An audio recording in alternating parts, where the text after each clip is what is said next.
Clubhouse, and hopefully Twitter Spaces in just 1 second. For those of you who are new, my name is Dr. Cam Sapa. I'm a licensed clinical psychologist and professor of psychiatry at UCSF Medical School.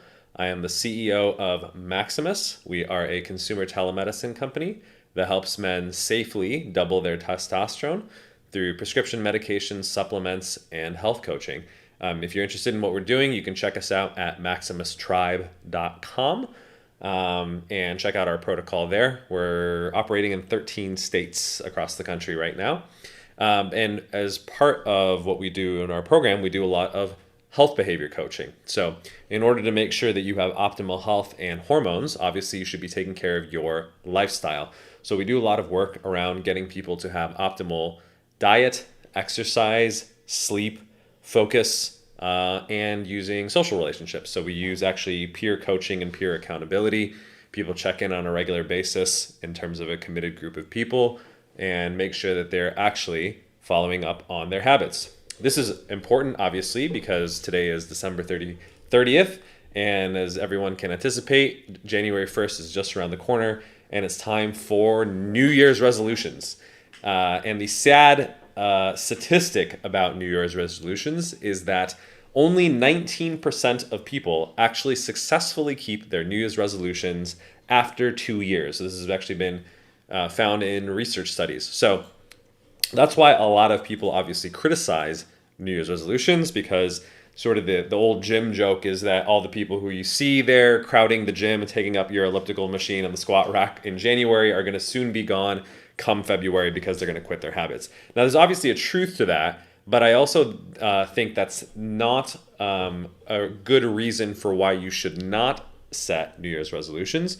You just need to have a proper system in place. So the main issue that I find when working with people is they focus so much on goal setting rather than goal iteration.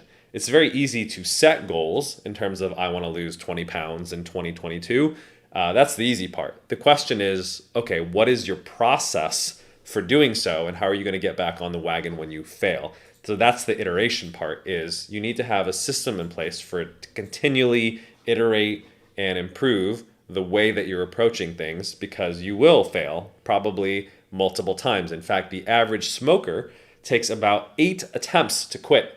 And whenever I work with someone, a patient who's working on, let's say, quitting smoking, I tell them that up front, because if you don't, people get discouraged because the first or second time they fail, they're like, oh, I can't do this. This isn't for me, etc. And then they give up and permanently. Versus if you tell people, yeah, you're probably going to relapse about 8 times. It's totally normal. It's par for the course. We're going to anticipate it. We're not going to get discouraged when it happens. We're going to come up with a plan when it does. And this is how you're going to deal with it. People are much more likely to, essentially persevere their way through the ups and downs that are natural and continue on and successfully achieve their goals. So, given all that, I actually wanted to make this a little bit more of a conversation rather than a podcast this time around. So we're going to do a little experiment and invite people up to the audience. So if you have any New Year's resolutions that, even if you haven't fully formed them, you're just kind of thinking about them, I'd love for anyone to come up to the audience, share kind of what you're thinking about working on, and I'm happy to actually help you think through it, coach you through it, as I would with anyone in my private practice, etc.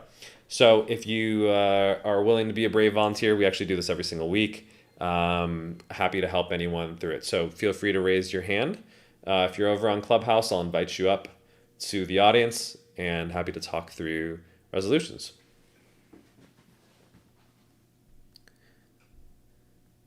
Same thing if you're on Discord, or if you want to type in the questions on YouTube.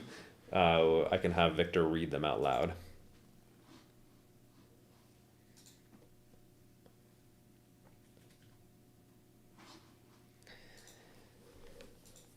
No brave volunteers? I know some of you are thinking about New Year's resolutions.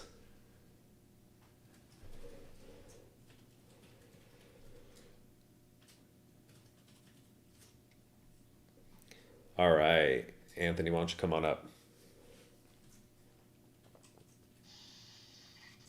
Hey there. Hey, Dr. Kim. Hey there. How you doing? Good, good.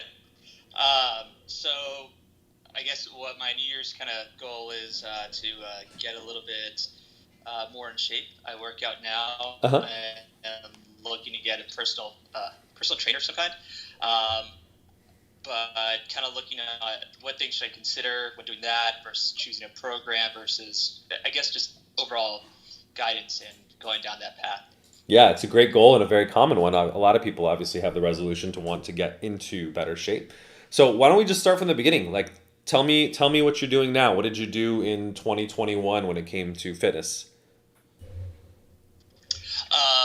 With COVID, I kind of got my own garage gym, Awesome. and I've just been I'm in it right now, a little short breath actually. I just got a program online. It's just like this built with science based type a basic program. So I've been doing that, lifting, barbell squats, uh, dumbbells, a little bit of cardio. Watching my diet. Don't have a specific type of diet, just Hmm. kind of just more real foods. Right. So that's where I'm at now. I'm okay on kind of physique, but I'd like to get size, feel healthier, stronger. Just kind of focus on that for the next year. Awesome. How do you feel like your current routine served you in 2021? Like, what were the positive benefits of it, and where do you think that it fell short for you? Um, I think it gave me a good foundation. Hmm. I mean, I had done like lifting stuff in the past, but just kind of learned through friends. This one gave me kind of an organized program. So it gave me structure. That was really good. Yep. But it's also on the basic side. So that's kind of where its limitations were. Um, and it's not really personalized to me that much. So Hmm. that's another kind of downfall. Yeah, it makes sense. So it sounds like you kind of like got sort of like a beginner to intermediate template, used it to kind of get to where you're at, but you're trying to get to the next level. So how do you know with this, this new setup that you're going to do in 22, how do you consider yourself, what would success look like? How do you know you achieved your resolution? Um, let's see. I guess a lot of it's going to be just like physical, like physique based. Hmm. It's something I've always kind of wanted to kind of do more of, and and feeling more like active and athletic overall. So not just just weightlifting, but just kind of I guess just kind of athletic or functional movement type stuff in general. Just feeling strong, I guess, in your body. Yeah, well, I was gonna say, how do you know you feel like strong? Is it just a subjective sense? Is it something we can measure? Because you've obviously gotten stronger on some certain lifts. Um, I guess I think the times that I've been in the gym more, and actually been stronger. Even when I'm not in the gym, I feel more like physically grounded. Like I Hmm. think I just feel it's kind of funny, but just heavier, just walking around with a little bit more like groundedness, strength. Kind of like can feel my body as I walk, and I like that that feeling in the past. Hmm. So what I'm going for. Yeah, that makes sense. Well, I think there's two things. There's sort of like the inputs and the outputs, right? So generally, it's always better to have what are called SMART goals. You may have heard of this acronym before. Goals that are, specific, measurable, attainable, time-based, etc. And so the more specific that you can make your goals, the better. So out of what you said, I kind of heard two specific things. Is one, you want to be able to obviously improve your physique or your aesthetic, which I think is obviously like a totally valid goal. By the way, people poo poo on like having aesthetic goals as it's somehow like I don't know, vain or not valid. I actually totally disagree. I helped create the Omada Health Program, which at this point has helped 500,000 people lose 5 million pounds. And I can't tell you how many people's goals were either aesthetically oriented or aesthetically oriented in a way that did have maybe some ancillary benefits, right? Like a lot of people would say, for instance, I want to fit in, I don't know, my high school prom dress, or I want to fit in these old jeans, and my favorite pair of jeans, like I used to. And you're like, well, you could argue that's superficial, but on the other hand, like there's actually clear data showing, for instance, that waist circumference is a better proxy for long-term health outcomes than even your weight is. So it's actually not it's not a bad thing. And if it takes looking good in jeans to get you motivated, I have zero issue with it. Obviously, it's as long as it's done in a way that's not sort of body dysmorphic. So on that grounds, how do we make sure that we measure that? So like, how do you know your physique is getting better? Are you using sort of a mirror test? Is there something more objective that we can do in terms of you wanting to gain a couple pounds, etc.? I mean, mirror test is honestly probably the day to day. I guess definition as well as size. It'd be nice to put on like 10, 15 pounds of muscle. And yeah, just definition in my clothes. Um, How and long have you I don't been have any lifting? specific weight like can lift, can squat this much or that much, because I think that specific number doesn't matter as much to me. It's more either like how I look or how I feel. Yeah, that makes sense. How long have you been lifting weights? Um, on and off, honestly, like 12 years, but never really consistently, never really other than in college. That's the only time I was consistent because I had the whole, my peers all go to the gym at the same time. Mm-hmm. But I'd say kind of consistently for the last year and a half. Okay, that makes sense. Well, if you've been lifting on and off, let's say for 10 years, you're not a beginner, right? There's something called sort of like newbie gains, which is not the clinical term for it, but it is possible for people who've never lifted before, like they're literally like weightlifting virgins, to put on about 10 to 15 pounds of muscle within the first year. But that's essentially, I actually make an interesting argument that they're actually not putting on 10 to 15 pounds of muscle. They're essentially like wasted away because from disuse, and they're actually regaining the muscle they would have had if they had been as physically active as their father or grandfather was, right? There's a lot of like buff farmers out there that have never picked up a weight, but just from baling hay and farming, their muscles essentially grow to what they should be. You know what I mean? Now obviously they can still continue to gain weight if they hit the gym, but really the 10 pounds, I would argue, is you're probably just putting muscle on that should have been there in the first place, and then you maybe gain another 5 from actual lifting. So the tough thing is, if you're more of an intermediate lifter, which is what I would argue you are, because you've been lifting for like 10 to 12 years, so you've probably put on a little bit of strength and muscle over that time. And then in the last year to year and a half, it sounds like you've been more seriously lifting. So that kind of puts you more in the intermediate stage kind of category versus, like, let's say someone who's advanced, that's been consistently lifting for 10 to 15 years. So realistically, you're not going to gain 10 to 15 pounds in the next year, maybe over the next 5 to 10 years, I would say. But I think it's really important to be realistic about what's possible. Otherwise, as I was saying at the beginning of the show, it's very easy to get discouraged. There is sort of guidance in terms of what is realistic for muscle gain in the course, depending on your kind of fitness level. What I would say. And I think there's some good resources that are out there. I would say and it's the same thing for realistic sort of weight loss. So for instance, in a MADAS program, we generally tell people like 1 to 2 pounds of, weight loss per, I believe it was per week, is realistic. And these are folks who are starting heavier.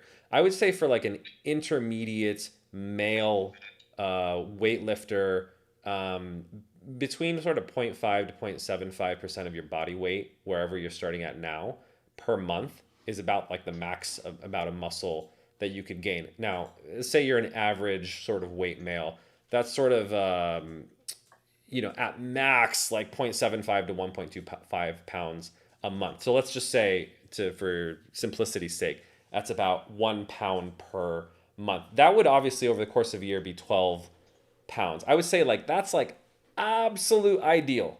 Like you're super, super consistent. Everything is dialed in. You're doing a ton of volume, etc. Like realistically, I would say for most people who are like intermediate lifters, maybe closer on the order of like putting on 5 pounds, I would say is like a realistic amount in a year. About 3 or 4 pounds would be, muscle, and the other 1 to 2 pounds would be some combination of water and fat. But if you're stepping on the scale, basically a good goal would be that you gain about 5 pounds from Jan 1 to December 31st, 2022. And when you look in the mirror, you're not looking fatter, essentially, right? You're maintaining the amount of definition that you have. Now, if you want to be a little bit more precise about these sorts of measurements, I'm actually a fan, and I've talked about this in previous shows, of Amazon Halo. So Amazon actually has a new fitness tracker called the Halo. The tracker itself is not that great, but the app is actually pretty good because it takes basically a 3D scan of your body. You just take 4 pictures, front, back, and both sides. And it actually renders essentially a 3D composite of your body using computer vision. And the accuracy of it is actually very good. So they've done comparative studies by Pennington Biomedical Research, and it compares very favorably to the gold standard, which is a DEXA scan. So the accuracy of analyzing your body fat is actually within 2%, which is basically way better than any of these body fat scales that you can buy that use bioelectrical impedance. They're not very accurate at all. Yeah, they're on sale right now. I think you can pick one up for like $50 on Amazon, which is the Amazon Halo. There's two different versions. There's one that doesn't have a screen. I'm actually wearing the one right now that has the OLED screen. But like I said, the app actually does a very accurate job of measuring your body fat. You have to have a scale. It doesn't matter what it is, but you put in your weight. You take the 4 pictures, and it analyzes your body fat. Like I said, plus or minus 2% in terms of its accuracy. So the utility of that obviously is, as you're gaining weight, you obviously want to be making sure that you're gaining muscle, not body fat. And so, like, I know your point is around, how I feel is more important, and I agree with that, and I think you should keep that as a goal. But in terms of, ensuring that you're making progress, obviously any goal that's measurable, quantifiable, is just more likely to be successful. And also, it's more encouraging for you when you can see that you're making incremental progress, right? Because if you see that you're maintaining your body fat, maybe even losing some body fat on a week to week basis, same thing if you notice that on at least a month to month basis, you're putting on a tiny amount of muscle, it's very encouraging. While realistically, looking in the mirror, you're not going to notice any difference. Until maybe the end of the year, right? If I'm saying realistically, you're going to gain about 3 to 5 pounds of muscle on a week to week or month to month basis. It's actually not visibly noticeable at all. You might notice a difference if you take a before and after picture on Jan 1 versus December 31st, and you'll be like, oh, I can see that like 3 to 5 pounds on it. But on a day to day basis, like I said, you're not going to see it, and it's not going to be reinforcing or encouraging. So the best thing I think is to actually do use the numbers, even though it's maybe not the be all and end all for you. I would encourage you to actually use numbers just as more of a psychological motivating force, in the sense that if you notice like small incremental gains on a week or realistically more monthly basis, it'll encourage you to keep it up, keep going, and making sure that you're doing it at a high level. And then the same thing on the strength side. I actually do think it's useful, whatever program that you choose, that you use some sort of quantitative marker, right? So maybe it's something as simple as like how many pull-ups you can do today versus the end of the year, and seeing if you can improve your max amount of pull-ups you can do in one set. That's obviously like a random, I just randomly picked that. But I do think it's very encouraging if you can see like every month, can I break a new PR? And pull-ups are nice. It's relatively safe exercise to do, as opposed to like a max bench press where at risk of shoulder injury or other things is higher. But I would also pick essentially a strength goal, knowing that it's a proxy for your ultimate goal, right? Which, as you said, I just want to feel confident and strong when I'm walking around. Well, that's great. That can be your kind of final outcome. But it's hard to tell, like I said, on a intermediate or regular basis if that's actually you're making progress towards that. So I would say pick one exercise, like pull-ups, for instance. Use that as a proxy for sort of feeling strong, and do a little test, whether it's the end of every week, every month. See how many max pull-ups you can do, and track your progress. Basically, January, February, March, etc. and see if you're making regular progress. Because my hypothesis is if you start noticing some quantitative changes, like you're losing some body fat, you're putting on some muscle every month, the same thing, you're getting stronger, you're doing more pull-ups every single month, that will translate into how you look in the mirror, and that will translate into how you feel as well. Yeah, yeah, that makes sense. And then in terms of finding a program or a trainer, what are you thinking there? Um, I mean, I've never had one before, so I don't know if it's like just you know Google online and try to figure out what kind of how people market themselves, what they like promise. I guess what their past results have been with other people. And it's kind of hard to tell. I don't really know what the good markers for finding a good trainer would be. Yeah, I think I'm not an expert on personal trainers, but I can just tell you, just in terms of other allied health fields, what's usually helpful. I do think some level of certification is generally important, just because it shows that they actually got some level of training and they know what they're talking about. There is a bunch of certifications that are out there in terms of like personal training, strength training. So I would make sure that the person is like properly certified. Some people make an argument it doesn't really make a difference, but I generally think it's almost like a more of a proxy for someone who wants to be legit will go out of their way and they'll get the certifications that they need, uh, to be legit. And I think the better people generally are. There's different associations. The one that I know is called NSCA. It's the National Strength and Conditioning Association. They have their own certification. I'm sure there's some other agencies that are out there that provide it, but they're probably the most famous, at least the one that I know, National Strength and Conditioning Association. So it's a good proxy. There may be some other ones that I don't know of, but that's probably the most famous one. And so that's like a you know look, are there probably trainers that are out there that don't have a certification that's good? Sure, but you're just kind of taking a gamble, and they could be good, they could be not good. I always say the correlation is essentially higher when you work with someone who's licensed or certified in some legitimate way. So that's number one. Make sure that they have at least some semblance of training or qualification.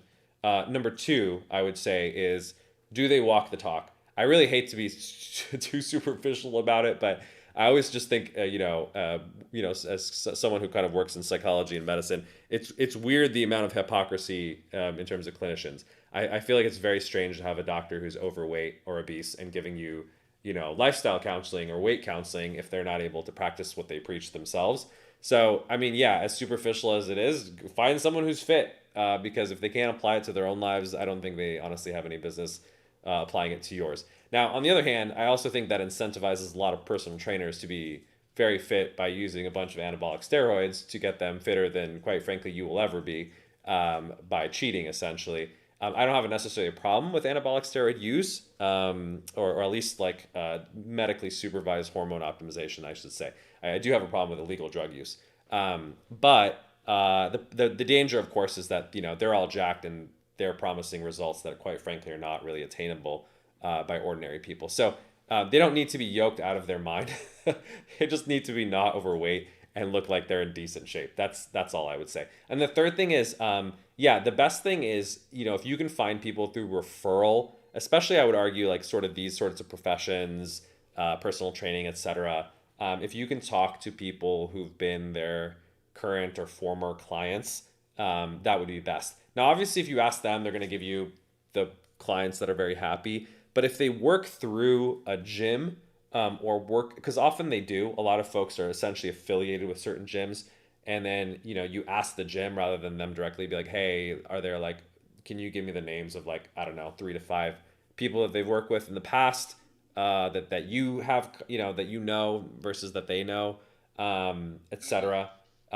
It's always great. Or the thing you can do is just ask around, your friends or other folks in the fitness community. Like I'll actually put out a message on our Discord after this, and I'll ask folks for referrals for a personal trainer. Do you want someone in person or do you want someone virtual? I think in person would really be best. Yeah. And what city are you in? Los Angeles. Okay, you're in LA. So yeah, we're in LA as well. Yeah, I'll put a message out on Discord. I'm sure there's some folks who are local who will know some good personal trainers. And then yeah, that's honestly the best way is word of mouth, personal referrals, especially if people who have worked with them before. It's the same thing with my private practice. I don't even have a website. I don't advertise. I get basically all of my clients from current or former clients who are very happy with having worked with me, and they're like, "Hey, I have another CEO that would like, you know, coaching or psychological therapy," and that's how I get my clients. And quite frankly, in any profession, I don't care if you're a psychologist, physician, personal trainer, the people who are good are busy and they're booked. Like I have a wait list essentially, because when you're good, people want to come see you, and your former clients will, refer you essentially without asking. People who are have a lot of availability are either new and they haven't built up their business, or quite frankly, they're not very good. So that's actually the weird catch 22 of all of these sort of health or helping professions, I should say, is often the best people are always booked. So that makes it a little bit hard, but if you can catch people who, I don't know, have like one or two slots left, or maybe you have to wait a little bit to work with them, they're often much better. I hate to say that, but it's true in sort of my personal experience. Gotcha. Those are all great points. I appreciate that. Yeah, and I'll Yeah, that'd follow be up with great. you if you join our Discord. Our Discord is easy to find. It's discord.maximustribe.com. You can join it for free. It's our kind of Okay. online men's health community. But if you join our coaching channel, or there's a weekly radio show channel. It's called Dr. Cam Dash Radio Show, and you can follow up there. Actually, I do know someone who's out of Venice who's a personal trainer, that I trained with one time, and I thought he was very knowledgeable. So I'll share his name with you, because since you're local to LA, and then I'll ask other folks as well if they have any recommendations as well. Awesome. Appreciate that a lot. Thank you. Absolutely, happy to help. All right. Any other folks who are thinking about New Year's resolutions, even if you haven't fully formed them, and want to talk through it? Let me know.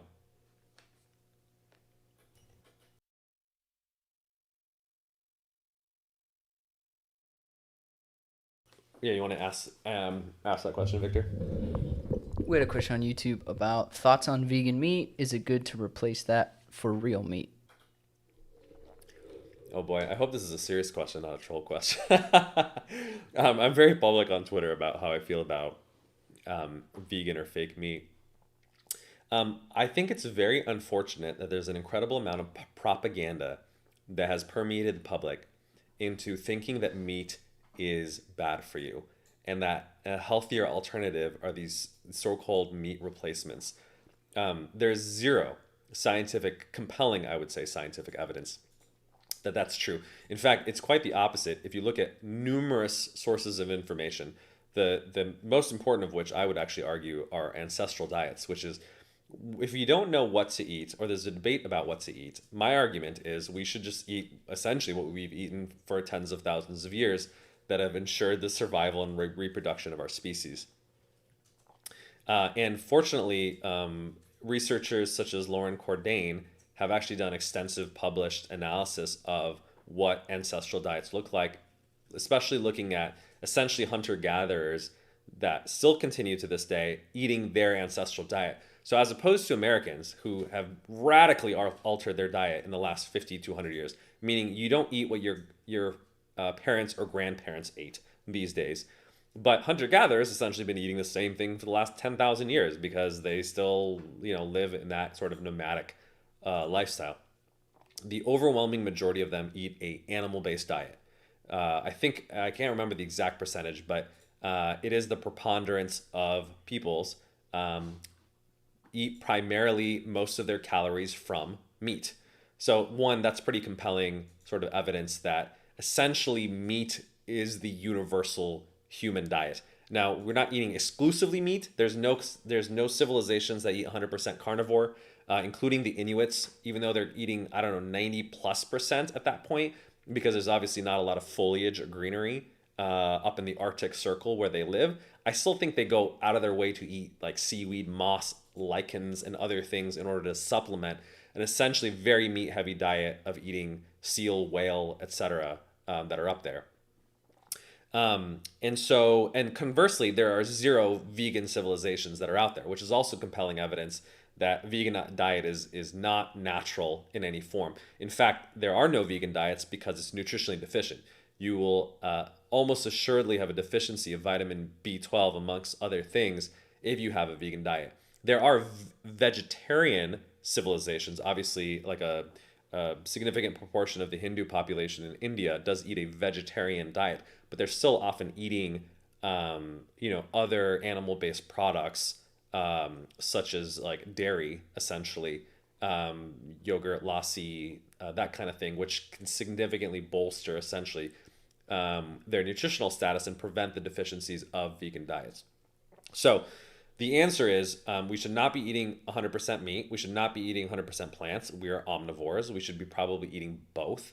However, the majority of the food that we eat should be meat. In fact, if you look at the studies of Native American diets, that were analyzed, I believe, in the 1850s, 85% of their calories came from animal-based foods, and only 15% actually came from plant-based foods. So it's pretty animal-based diet in that they were essentially buffalo hunters, right? And in fact, when Americans were trying to decimate, quite frankly, Native Americans, the way that they went after them was by trying to eradicate their food source, which was they killed all the buffaloes because they knew that that's essentially what they survived off of. But they would eat it nose to tail, meaning they're not just eating the muscle meat, but they're eating the offal, or the organs, the heart, liver, kidney, pancreas, intestines, tripe, etc., which are very nutritionally rich. In fact, I always say liver is essentially nature's multivitamin. It's very high in vitamins, including vitamin A. It's not necessarily the most tasty thing if you haven't grown up eating it, although that's a relatively new change as well. Americans, up until I would argue about 50 years ago, you could get liver in restaurants regularly. In fact, most families would cook liver about once a week, because I think it was almost just like folk knowledge that eating liver once a week is very nutritious and gives you a lot of vitamins. I don't know if they knew the science behind it, but they just knew it was sort of like a tradition and it was good for you. Unfortunately, that's fallen out of favor. And ironically, the only place you can get offal is not American supermarkets, it's ethnic supermarkets. You got to go to like a Mexican market or a halal market in order to get this stuff. And probably an adventurousness in terms of the willingness to try it. But anyway, to answer your question, Beyond Meat, Impossible Burger, all this stuff is ultra processed junk. It uses refined seed oils and a lot of kitchen chemistry in order to make it taste reasonable. And the thing is, it does taste decent. I've tried an Impossible Burger just for shits and giggles, just to see what it was like. It doesn't taste bad, but if you look at the ingredient list, it's like 20 plus ingredients, highly processed, full of chemicals, and it is terrible for your health. So I do not recommend it at all. I think there is compelling research that eating meat is actually healthy, so you don't need to have any meat substitutes. The main thing I would tell you is cook your own meat is the best way to ensure that it's healthy, because you can obviously pick meat that is of high quality. I think most people, in fact, should eat leaner cuts of meat, given sort of the prevalence of obesity. And also, ancestrally, a lot of the game or wild game that people hunted was lean. Buffalo, in fact, is much leaner than the cows that we eat. So when you go buy ground buffalo, if they have that, even Costco carries ground buffalo these days, you'll see that it's typically leaner in terms of its muscle to fat proportion than the average sort of beef that you get from a cow. So leaner cuts are probably better. And then the most important thing is don't cook in refined seed oils. Don't cook in vegetable oils. That's also not traditional. Your grandparents did not cook in canola oil, safflower oil, peanut oil, rice oil, God knows what oil, soybean oil that people are cooking in. Soybean oil, by the way, is actually the most commonly used oil by restaurants as in terms of its consumption and use by far. And that is literally an invention of the last 50 years in which we learned to chemically extract these refined seed oils. That's why they're called refined. The traditional way of cooking meat or any sort of things was with fat, animal fat, meaning you cooked with lard. Obviously, a lot of Mexican cuisine uses lard in order to cook, and cook their tortillas, for instance. And same thing with tallow. Tallow is beef fat, essentially. Another alternative, which is commonly used in Indian cuisine, is called ghee, Ghee. It's essentially clarified butter. If you boil butter, you can actually make it yourself at home and just skim off the milk solids. It essentially becomes ghee. And the benefit of ghee over butter is it has a higher smoke point. Ghee you can cook up to 485 degrees without it burning, as opposed to butter, which kind of burns in the 300-degree range. I actually cook with ghee. You can go buy it at Costco, a big 2-pound tub of it. It's very healthy, and it makes sure that it's not adding anything to your meat, as opposed to using canola oil or other sort of refined vegetable oils. So that's the best way you can ensure that your meat is healthy. And then the last thing is, don't char the hell out of your meat. Heavily charred, blackened meat may have some carcinogenic chemicals that are cooked with it. So there's nothing wrong with flame grilling your meat. It's obviously that is very Lindy or traditional, but you don't want to burn the hell out of your meat.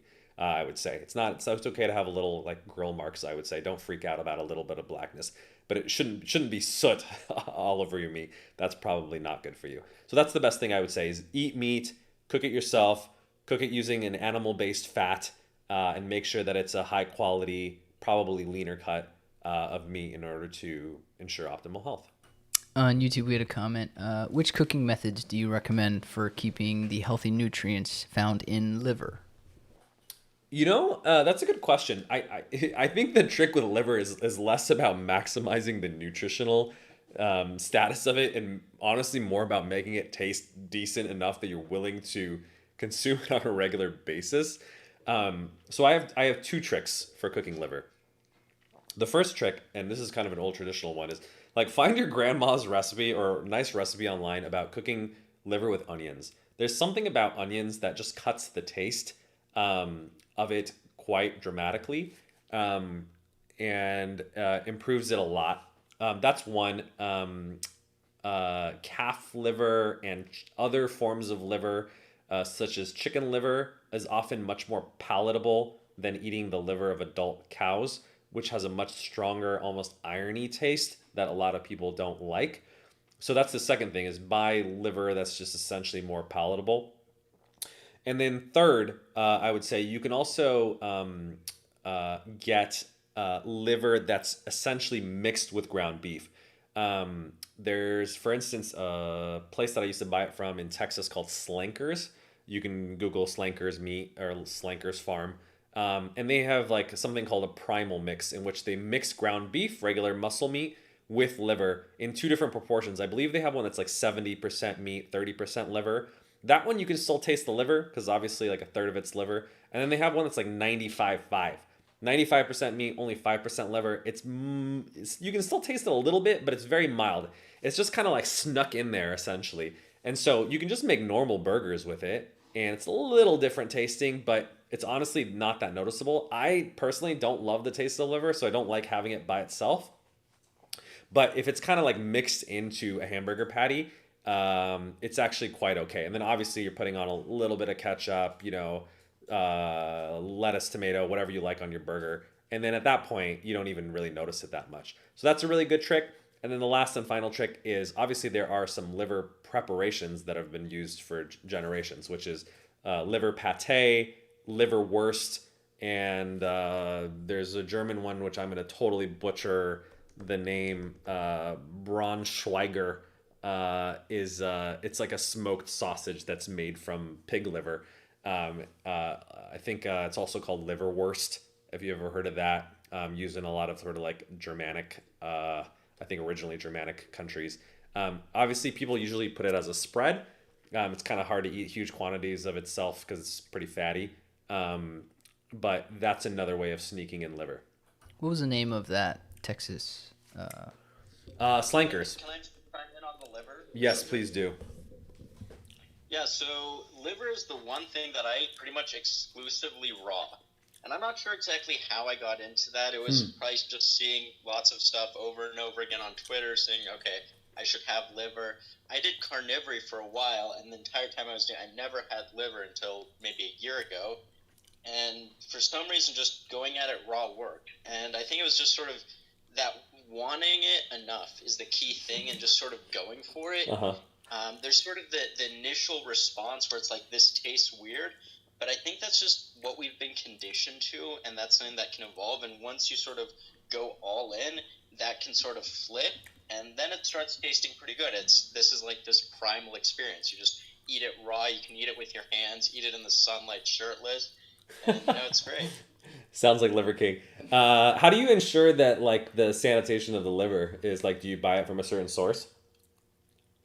I don't. And, some people might feel less comfortable in that with others. Generally, when I've been getting into raw meat, and this was something I was pretty worried about initially, the first time I tried getting into raw meat, what I did was I left all the meat in a freezer for about 4 or 5 days. And depending on the temperature of your freeze, that's sort of a deep freeze.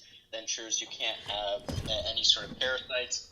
And then if you're a little bit concerned, you could do an extremely light sear on the outside, because that's really where you're going to have any bacteria. Right. But the more I did it and I just got comfortable with it, the risk seems to not be that high, even if it's just regular grocery store meat. The other thing is, if you have a diet that is high in starches, like a typical Western diet, that is going to shift the acidity of the stomach and make it less acidic. So it's more likely that any sort of harmful parasite could get through. And if you're eating a more animal-based diet, that acidity will drop back down.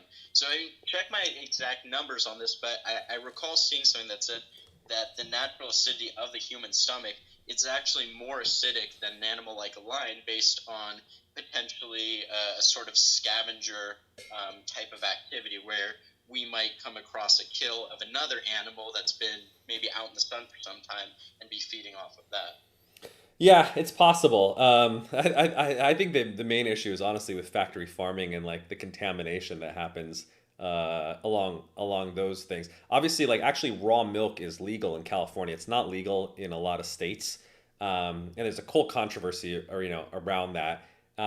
Is raw milk good for you? It's fine until it's not. That's the problem. Is like once you have contaminated milk, you can get obviously really sick. And same thing with raw eggs, raw meat, raw liver. It's fine like 99% of the time until the one time it's contaminated, and then you get like deathly sick. If not, some Oh, people yeah, have. that happened to me. I'll say the one time I did get pretty sick, it was having a bunch of raw ground beef. And so that's the thing I'm not going to do again. Yeah. So I just as a responsible healthcare clinician, I always tell people like I don't personally recommend even though I understand the argument about like the nutritional benefits of not ruining the enzymes of things. Well, one, we probably have been cooking our meat for a long time. Interestingly, even chimpanzees, when you offer them raw versus cooked meat, they actually prefer cooked meat, which is interesting because obviously they're not cooking their meat; they eat it raw. But I don't know. There's something about the process that just intrinsically makes it taste better. So that's kind of an interesting argument in and of itself. But yeah, I actually like if you're gonna go that far, the idea of at least searing the outside. If it's a steak or a liver, sear the outside of it so that at that point you're probably reduced most of the contamination risk. Ground is different to your point. You can't sear ground meat because it's all been mixed in there. So that technique doesn't work with ground, and I don't recommend people eat raw ground products. Last thing I'll say is raw cheese. If it's a hard cheese, it's probably safe. Again, not recommended, but to use at your own caveat emptor, buyer beware. You should not eat raw soft cheese. There was actually an incident in New York where some raw cheesemaker in Brooklyn killed like 3 people from eating raw cheese, and so there's the risk of like stuff that sits around for months that's raw is very high risk, and it's people should just be very cautious about that. Oh, that's good to know. The chimpanzees say that's pretty interesting. I hadn't heard about that. One other thing I'd be really curious to see is, if you have maybe a toddler or a baby that has enough teeth, if you give them maybe not raw, but just a very rare piece of meat versus something that's medium rare, which one they would choose. I think that would be a pretty interesting experiment. Yeah, I'm curious about that with dogs as well. There's some great YouTube videos of people feeding their dogs obviously meat versus vegetables, and it's very clear what dogs prefer. And you could actually make an argument that essentially dogs co-evolved with humans. They essentially were the scavengers of us, and that they ate our scraps, and it sort of evolved from wolves. I don't know, around 13,000 years ago. And so they eat essentially a hypercarnivorous diet, even though they've evolved the ability to process starch through the amylase enzyme. But they clearly prefer eating sort of meat. I don't know if they prefer raw versus cooked. It's an interesting question. I'll have to look that up afterwards. Um, but yeah, thank you for sharing your tips. I think we have someone on Discord who wanted to ask a question. Yeah, it's me. Can you hear me? Yep, I can hear you. Great. I just signed up. We spoke over Instagram a few days ago. Yep. Yesterday as well. Great show. I mean, literally just came on like 10 minutes ago. Awesome. So, Liver King is interesting, actually. I just started following him about a month ago. He is obviously like a Viking in terms of, what he does and how he lives. It's unbelievable. Yeah, I have to say though, this is gonna be my quick liver king rant. 'Cause I don't usually like to speak ill of anyone, but someone brought him up actually earlier today. I just think it's horribly deceiving for people. Liver King is clearly on a huge amount of anabolic steroids and human growth hormone, and that's why he looked like it's absolutely clear. Like there's incontrovertible. And so I think it's just shady that he promotes that lifestyle without talking about the incredible amount of drugs that he's using to get that physique. And so it completely like negates essentially everything that he does, because he just wouldn't look like that. And it's not that his other stuff doesn't potentially have some benefits, but 95% of the way that he looks the way he does is absolutely through drug use, has nothing to do with lifestyle. And we know that because he looks like a bodybuilder, right? He has a physique of someone who can only essentially, of a competitive bodybuilder who can only be achievable through performance enhancing drugs. And obviously most competitive bodybuilders are not eating raw testicle or whatever shit that he's eating. And nor do you need to look like that. You just need to consume a massive amount of calories and have sky high testosterone levels. His background is biophysicist, something like that, right? That's his background. Right? I don't know what his educational background is. Yeah, he's got some PhD in some level, and he's apparently some educated guy. But I was going to ask you some completely different questions. Sure. I just mentioned Liver King just because I heard you speak about him a couple minutes ago. I highly doubt he has a PhD, by the way, but I will look this up afterwards. Yeah, I'm gonna look it up actually once we're done here. First of all, thanks for clarifying the differences between SARMs and SERMs. It was actually a little bit confusing because it does sound the same, but when you look into it, actually, it does have the last few words are different. That was one of those things that I obviously looked into yesterday. What interesting to me was, because obviously I moved from New York to Miami, and in Miami, a lot of people, I would say a lot more people in Miami are on enhancing drug. For sure. So a lot of people offer you, TRT replacement, all these other, water stuff that takes out all the fat and the water, and so makes you more bulk and more lean and more this and more that. Mm-hmm. For me personally, I mean, when I had a car accident, so I started working out heavily now for the last year and 1 month. So obviously TRT was very low. When I tested, it was almost had very, very low numbers. Mm-hmm. So now that I was actually prescribed TRT from my doctor, I decided not to do it. But at least I did it for a month, and I decided, and when I really looked into it, I saw how many side effects it had. Right. And then I into SARMs, and then obviously you said, hey, SARMs is not necessarily in the legal areas, in the gray area. Right. So then you talked about what you had, and then for me, if this is going to be the future, then great, because in the end of the day, right now, there's so much out there on the internet. It's so confusing about what to get into and what not. And I guess if you can, educate the masses on it, that'd be great. That's how I see it. Yeah. By the way, I did look up. This is really interesting. So Liver King, I think his real name is Brian Johnson. By the way, he has a bachelor's in applied science from Texas Tech. In biochem, but yes, not a graduate degree. No, but the interesting thing is he's the owner of Ancestral Supplements, which is a supplement line that I'm very familiar with.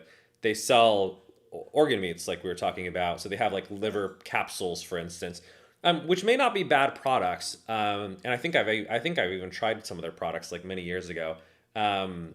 the issue that I have is like, when someone is an owner of a company, and I'm an owner of a company, right? So obviously I'm biased as well in terms of our stuff. But I think the difference is you look at his physique and you think, oh, if I take ancestral supplements or ancestral products, I'll look like him. And the answer is clearly not. You have to take a ton of drugs. That's the problem that I have, is he's not disclosing his drug use. The difference is, like, compared to like Maximus. One, I'm on the Maximus King Protocol. I'm like public about that, and so I'm not going to sell anything I wouldn't take myself. And then second, you don't need to take my word for it. There's zero research on ancestral supplements, right? Like, you have no idea if, first of all, is what that's on the label actually in the bottle. You don't know that with a supplement manufacturer, right? Because there's no FDA oversight essentially of supplements. People, quite frankly, underdose and make up anything. In fact, when they've done like Consumer Reports analysis of supplements, like even of vitamin D, they're wildly like over or underdosed. So that's the first thing. The other thing is, as I've sent you, there's a ton of research on what we do that we did not publish, that was gone through clinical trials. And so, with pharmaceutical drugs, there's a confidence that A, it's pure, and then B, that what they're doing is actually effective, essentially. So it's not, like I said, I'm not here to put down other brands, but I do think it's important to understand there's a world of difference between, an influencer shilling, a supplement versus a licensed board certified physician prescribing a pharmaceutical drug, analyzing your lab tests, and optimizing you to a good degree. Like, one is, I don't know what it is, snake oil, I would say, and the other is like medicine, essentially, that's being practiced. So it's a different caliber. Doctor, first of all, the essence between what Liver King does, which I heard, it does have third-party testing, right?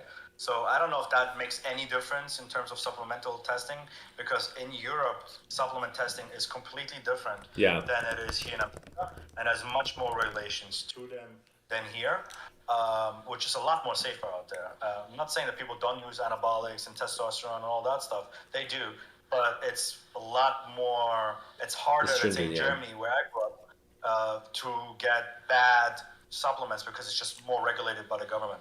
Now, in terms of you being a doctor and obviously knowing what you're prescribing, and it's like a hand, and it's like one person helps the other person out, and it kind of like watches and monitors the progress. There is obviously a few people that I found online recently, like a guy like Dr. Bosch, right, who was famous for, with A-Rock and all that stuff. And obviously they have moved on from TRT to like peptides and different other, things that they prescribe their, athletes to enhance their physique or their output and getting stronger and so on. What do you think about that? That form of kind of going around TRT, moving on to different things with peptides and whatever they prescribe. Yeah, I mean, I think you're getting into uncharted territory, right? I think the first rule of actual medicine is do no harm, right? And whenever you start getting to things like SARMs, none of which have been FDA approved to date, most of which have actually failed clinical trials due to safety issues. That's the other thing that people don't recognize. Like, you're literally taking a illegal gray market substance that has no third-party validation, despite the COAs that people are putting up. It's not actually like legit. So A, you don't know what you're getting. 100% it's guaranteed it's manufactured in China, probably illicitly. And then third, there's no long-term study of any of these substances in terms of what are the long-term effects, right? Now, why would someone essentially guinea pig a completely novel drug on themselves?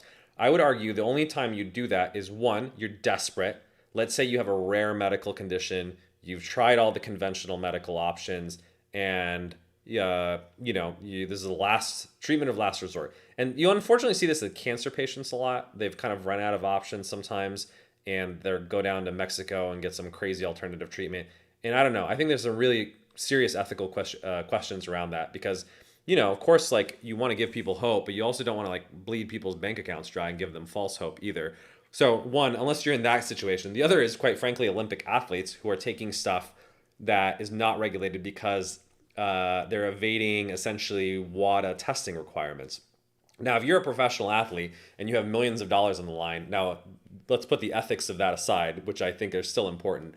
That's a different category where you're like, look, I'm making a living off of this and I need to have a physique. Same thing with Liver King. He's making a liver, like I would argue any fitness influencer that you see on Instagram is 100% on performance enhancing drugs because it's in their financial bottom line too, right? They want to look jacked in order to promote their products even if it's not the products, like I said, it's 100%. Whether or not his liver supplements are pure or not is not the point. The point is that he doesn't look like that because of liver supplements. He looks like that because of anabolic steroids and growth hormone.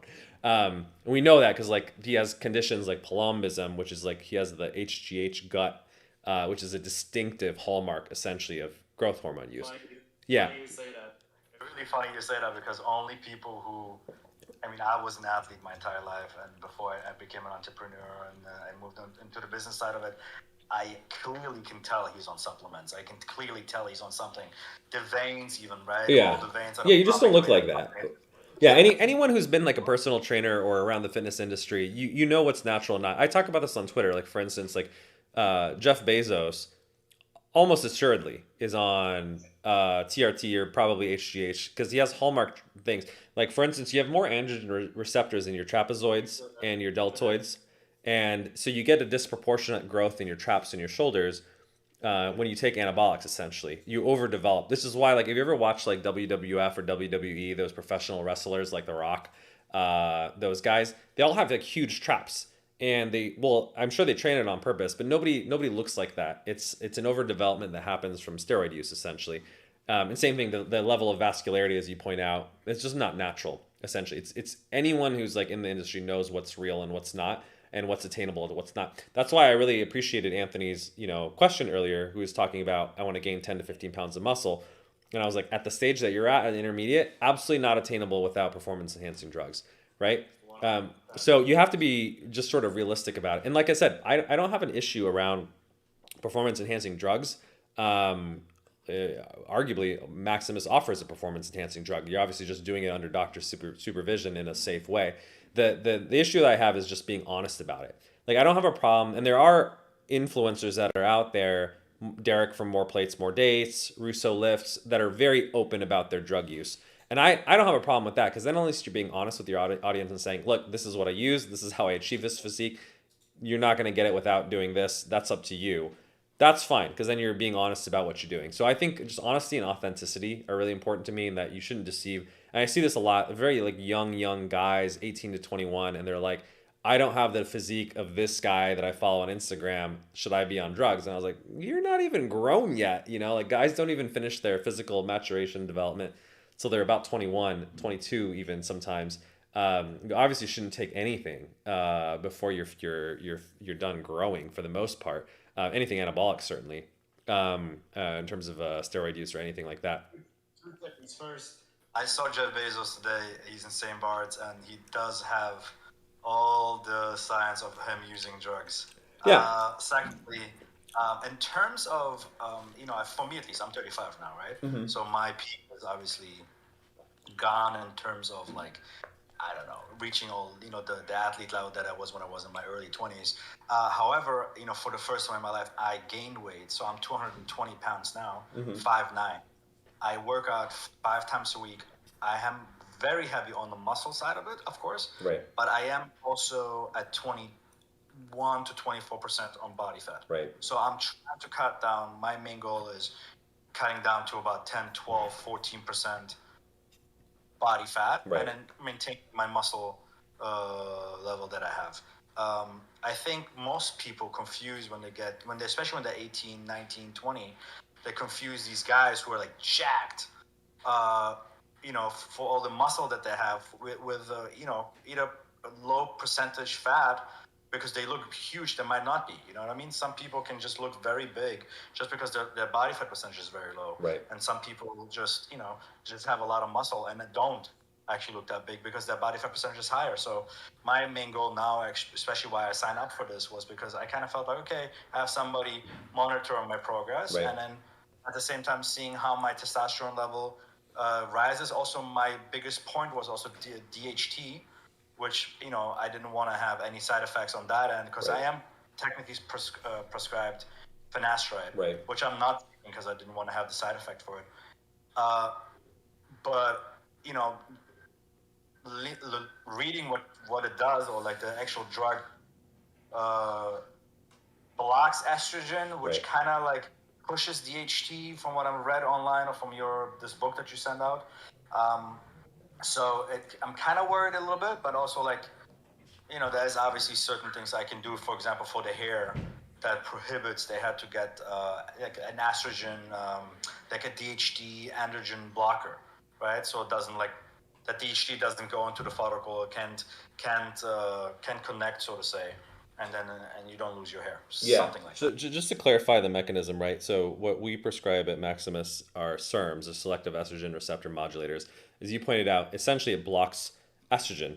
It's an estrogen receptor antagonist. That's sort of the scientific term. But the simple way of describing it is, at the level of the pituitary inside your brain, it blocks estrogen. And when the brain senses that, it stimulates the production of gonadotropin-releasing hormone in the hypothalamus, which releases two other hormones, luteinizing hormone, which stimulates the testes to produce testosterone, and another hormone called follicle-stimulating hormone, or FSH, which stimulates sperm production and is responsible for our fertility. So it's essentially kind of a hack, if you will, right? It essentially tricks your brain into thinking, oh, my estrogen levels are low, and since estrogen is derived from testosterone, your brain's like, I got to make more testosterone. So the nice thing, though, is it essentially produces that whole cascade that I talked about. Gonadotropin releasing hormone, LH, FSH, and testosterone. So you're producing all of your own hormones, and you're producing all of them, right? As opposed to TRT, which when you replace synthetic testosterone from outside of your body, you actually shut down gonadotropin releasing hormone, GnRH. You shut down LH. You shut down FSH. That's why your testes shrink. That's why your balls shrink, and you become infertile. So it has a completely opposite mechanism. Now, just as testosterone turns into estradiol, testosterone does turn into DHT as well. And so there are things that block that. You pointed out one of them, finasteride, as a 5-AR blocker that essentially blocks the conversion of testosterone to DHT. But one of the interesting things is the conversion from testosterone to DHT is not as high on enclomiphene as it is on TRT, right? So the ratio is really important of T to E or T to DHT. And it typically doesn't increase. It increases proportionally, meaning like testosterone and estradiol go up 1-to-1 typically, or pretty close to 1-to-1. And then same thing, the DHT may increase, but it's increasing proportional to testosterone. So as a result, it's much more hair friendly, prostate friendly than essentially TRT. And we haven't really had any complaints around sort of hair or prostate issues. So I would argue it's like the safest, relatively speaking, way of increasing testosterone when it comes to hair, prostate concerns. Coming off the drugs from it, does the testosterone level stay constant, or does it drop significantly?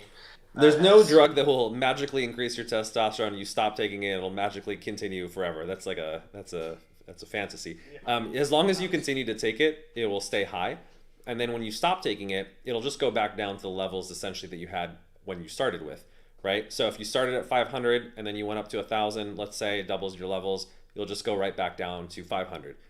On TRT, however, let's say you started at 500, you went up to 1,000. If you stop taking it, you're going to go down to 100, right? It actually causes suppression because you've replaced your own production with the external production. That's the main difference. Is testosterone, you can't really come off of it. You become dependent on it, especially the longer that you take it and the more that your testes literally atrophy for the rest of your life. With enclomiphene, you just kind of go back to essentially wherever you were. So that's the nice thing. You can discontinue it without a lot of problems. If you wanted to take a break, theoretically, sometime in the future, there's no reason to, but if you wanted to for whatever reason, you can. And you're just going to go back to essentially where you were, and you can obviously restart at any time. So it's a much better user experience, I would say, in the sense of that you can kind of start and stop if you need to, and you're not concerned that you're doing sort of like permanent, irreversible damage, quite frankly, as you are with TRT. Really, when you go on TRT for any significant period of time, you should basically assume that you've irrevocably change your body, in that you may permanently alter essentially your ability to produce your own testosterone. That's why I think guys should not consider it a light decision, especially when they're young, to go on TRT, steroids, or SARMs, because when you do, the evidence tends to show that there's permanent, often changes that happen. It doesn't mean that you're like gonna permanently be shut off, but you may not ever go back, quite frankly, to what you were before, especially if you've been using it for more than a few months. Steroid cycles, TRT cycles, SARM cycles, etc., do oftentimes create sort of long-term, sort of permanent changes, which is why it's like, yeah, most of the time when people go on TRT, they're over the age of 50 and they've kind of made a permanent decision to go on it for the rest of their life, which is a totally different scenario than what we're doing here, which is, folks over, in our protocol over the age of 18, they can take it safely, and there's no sort of like permanent repercussions or decisions. The real sad part, really, honestly, if I were to finish up with this, is that people advertise SARMs as the next thing that does not have all these crazy side effects as testosterone, right? And people advertise it as it's much safer, it's much better for you, it's much this for you, it's much that for you. It doesn't shrink your, testicles, it doesn't do this. And I think, not listening to you now, knowing that might be just Fugazi. Yeah, it's actually unfortunate because, as I was clarifying to you, there's a huge difference between SERMs and SARMs, right? We even though they sound the same, I should stop using that term because it causes confusion. SERMs are estrogen blockers, like I was talking about, very safe, relatively speaking. SARMs are essentially just new designer steroids. The thing that's actually confuses people, they say that it's safer. It's actually not. If you actually talk to people who are familiar with their use, I would actually argue that at least well-studied steroids that have been around for decades are safer oftentimes, depending on which steroids, obviously, or TRT would be safer than actually SARMs. One, they've been around for decades. They've been used in thousands of people. There's lots of research literature. We at least understand them and understand their pros and cons. We don't really understand SARMs very well. So for instance, there was a myth a couple years ago when they first hit the market that they're not suppressive. Absolutely not true. People have done blood work on them. They are just as suppressive as TRT or SARMs. They absolutely shut down your testes. They cause suppression. They cause testicular shrinkage and infertility. People go on them for 8 weeks and they're already seeing their testosterone levels shut down. So they're absolutely suppressive. That's one thing. The other part, though, is the whole pitch around them is that the anabolic to androgenic ratio is favorable, meaning you get a lot of the anabolic muscle building components without the androgenic side effects of prostate growth and stimulation. That may be true with SARMs like LGD 40, 33, for instance, in terms of that ratio. But the thing that people don't understand, though, is one, they still may be liver toxic because you're taking these as oral. And basically any oral anabolic compound that you're taking through your mouth has to be processed through the liver. And there's, in fact, published case studies of people who have had serious liver injuries from taking SARMs. You can go look it up on Reddit. People have actually shared their medical notes from their doctor when they got hospitalized. Now, it's rare that it happens, but these are published facts. And then the second thing is it really messes with your lipids.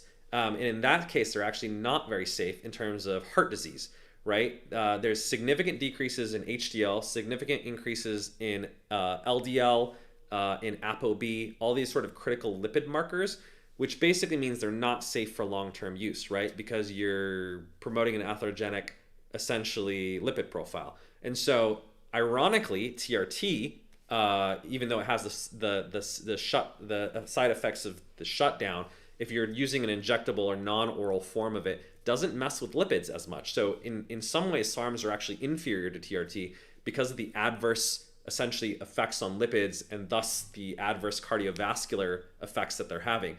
So I obviously don't advocate the use of SARMs, but if you're going to use them, I would absolutely not use them long-term orally because of the adverse lipid effects. So unfortunately, people don't know this because underground sites that are selling this aren't going to tell you about all these toxic effects. These are stuff that just people anecdotally on Reddit and other sites, at least the responsible people who do blood work when they're taking drugs, they study it and they're like, boy, this really messed with my lipids. There's a risk, essentially. And it's up to you to obviously do the cost-benefit analysis of that. What was that? Sorry, what are lipids again? Lipids are blood fats. Essentially, when you do a blood test, there's lipids like essentially your cholesterol levels, LDL, HDL, triglycerides levels. The CGM company has a really good guide, essentially explaining what lipids are. If you go on our Dr. Cam radio show channel, I'll paste the link. You can read all about them afterwards. But anyway, it's essentially the markers that we look at in our blood to assess your risk factor for heart disease or cardiovascular disease. SARMs essentially mess them up. Good thing about what we do in terms of enclomiphene doesn't have any adverse effects on your lipids or your liver, unlike SARMs.